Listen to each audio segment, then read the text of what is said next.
record-breaking warmth earlier today. Now we have to deal with thunderstorms, a few more than we saw today.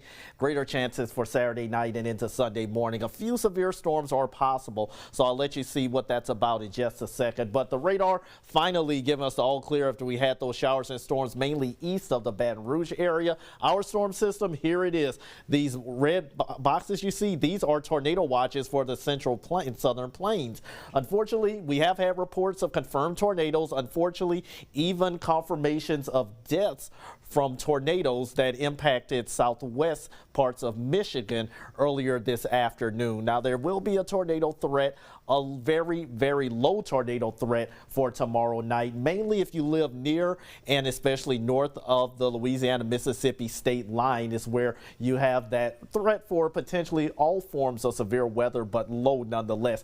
Those severe weather threats become more isolated in nature as we get closer to the Baton Rouge area on eastward, as the line of storms is expected to weaken. So the risk, as I mentioned, for us in the Baton Rouge area, majority of us, we're looking at mainly damaging wind threats, but near and north of the Mississippi-Louisiana border, that's where you run into the potential for a few brief spin-up tornadoes. So what's Futurecast saying? Well, I still agree with it. For rather Saturday morning, we're looking dry, but we get that daytime heating during the afternoon, and that could help spawn some showers and thunderstorms, non-severe, for the afternoon and evening along and north of the I-10 and I-12 corridor.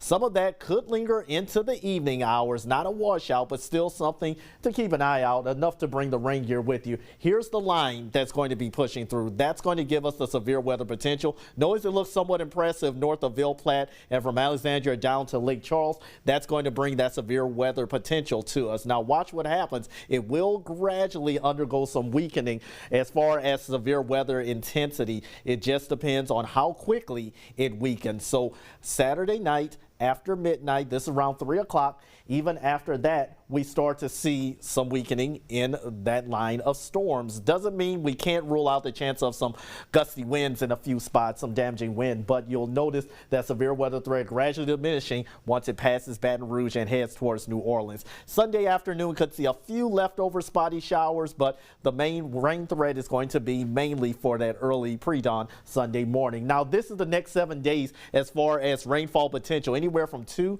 to maybe 4 inches in some spots. Notice the rain amounts are higher as you get farther north into central Louisiana and Mississippi. That's not just from the weekend, but notice we do have better rain chances coming to play again by Wednesday. So those rainfall amounts with that next storm system are going to add up over the long term. So your Saturday forecast, dry to start, then we'll watch out for those scattered showers and storms on the increase. If you live south of the interstate, it does look like, well, you could be on the lower end of the rain threat for tomorrow afternoon and evening, at least until the line pushes through Saturday night. So a little bit of good news. The weather looks better, at least for Tuesday. Stronger front comes on Wednesday, gives us another round of storms, and then we finally get a cool down. Only brief, but a cool down nonetheless. So we'll be in the 70s by Thursday and Friday of next week.